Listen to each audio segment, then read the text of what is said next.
Hey there, welcome back to Jerry Vision. I'm Jerry, and this is my mad scientist laboratory. I'm so delighted to tell you that over 200 people have subscribed to my channel. I don't know where you all came from, but I'm glad you're here.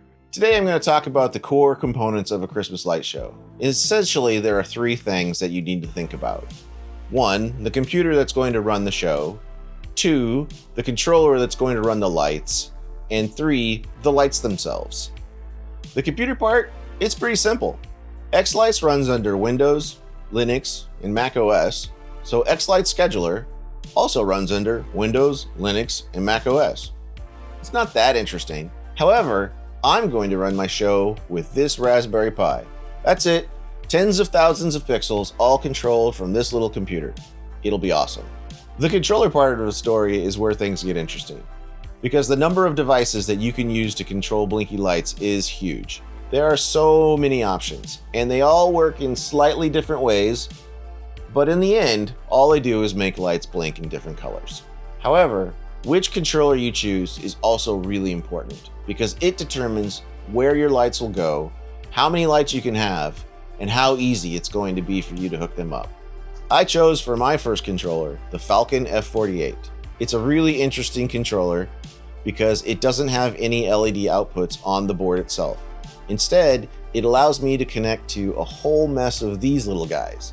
This is a remote receiver, and it has these actual LED outputs. So I can put these way out on my lawn and control just a few devices from each one of these, but overall I can control a large number of props from one MIG controller. Falcon makes a lot of great controllers, but they're not the only ones out there. Another brand I found in my research is xlights. Many of the xlights professionals seem to think that they are a great way to go as well. I think I'll pick up a Culp controller as my next one to see the differences between them and Falcon. But the controller wars don't end there. There are so many options, and some of them are downright crazy. This right here is an ESP8266. It's this little microcomputer with a Wi-Fi adapter that you can use to control lights. They're super cheap. You can get like 5 of them for $16 on Amazon.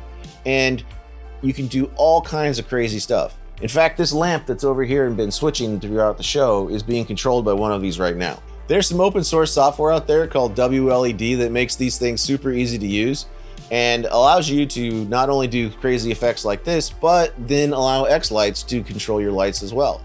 I wouldn't recommend a WLED enabled system as your primary source for controlling a large show, but as to get up and running or to do something little just for fun, it's so cool. I mean, I built this in less than a day, and look at it.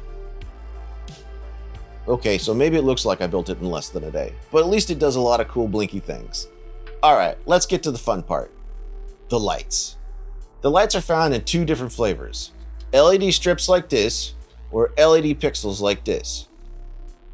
Now, I'm going to say something and then I'm going to ignore it, but I want you to hear it because it's the right thing to say. Friends don't let friends use strip, and there's a reason for that. This stuff is super delicate and such a pain to work with. If one of these pixels go bad, replacing it is a nightmare. However, having said that, I'm planning on using some of this in my show. The reason is I'm going to mount it into permanent channels on my eaves so that I don't have to take the lights up and down all throughout the year. Additionally, pixels come in 2 different flavors. 5 volts like this and 12 volts like this. Now, visually there's no difference. The main difference has to be with how you deal with power, and it's a really big topic. I'm going to do a video on this soon. So that's it. Computer, controller, and some lights. It's pretty straightforward. Anybody can do it with a little bit of research.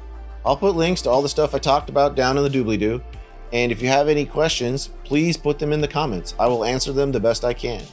As always, if you like this video and this insanity, do a little share, a little like, and a little subscribe. You know, she'll like a scribe. And I'll see you next time.